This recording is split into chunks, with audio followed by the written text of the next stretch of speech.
This is GeroTheHero, and this is my review of Orange Episode 4. Um, at the beginning of this episode, we see a future scene again, where the group visits Kakeru's grandma, and she recognizes them all, especially Naho.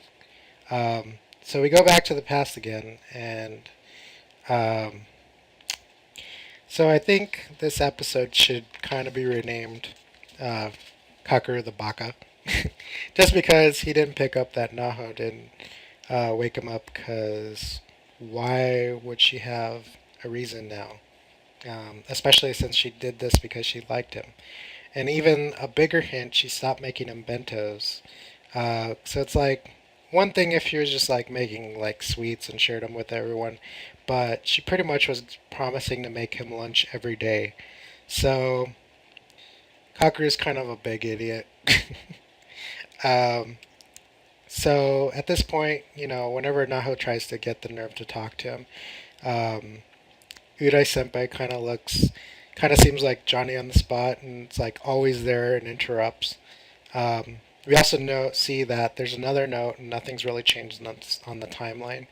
What also sucks throughout this episode is that Naho's friends are always talking about Udaya and Kakeru and about what they're doing on the date and how it's wrong for Kakeru to be dating her and all this stuff.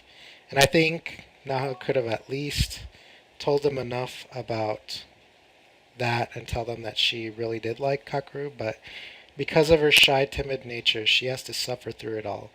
Another note tells her that she will avoid him multiple times and that she says she wants to change the future, but so far she really hasn't changed anything.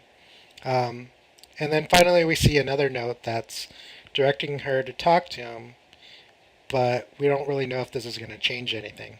Um, Her future self tells her not to try to talk to him, but her old self just can't do it because she feels so defeated.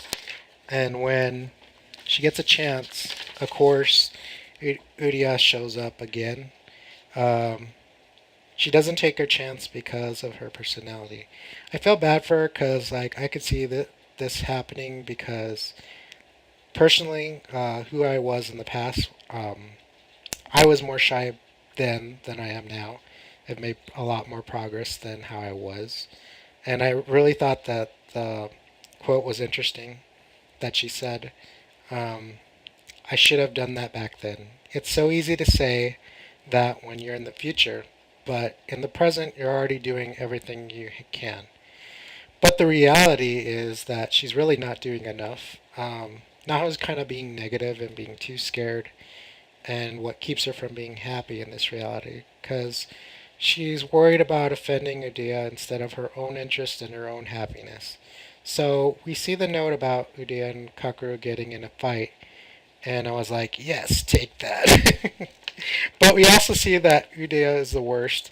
Um, but well, because we see that she kind of goes off on Kakeru about talking to Naho, and so we kind of see that, and like, it's too bad that Naho's so wrapped in her sadness that she can't take an opportunity to make amends with Kakeru.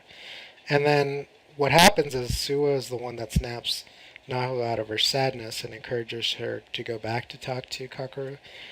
So it's kind of interesting because she goes kind of makes the comment that like, did this happen? Because I didn't get any kind of note saying this would happen. So you kind of wonder, will the future change? So when she finally catches up to Kakeru, she tells him that she can make bentos again for him, and Kakeru reveals that he wants to dump Udaya, but he shouldn't have dated her because he based it all on looks alone. Um, and he also says that while he was dating Udaya, he wanted to be with someone else, and he says that it's a secret of who. So, it kind of leaves you hanging for the next episode. So, I guess in a sense, it keeps you interested in what's going on for the next show. So, like always, comment and review, um, subscribe, um, and like always, follow me on Twitter for updates on what I'm working on next. I'll see you next time.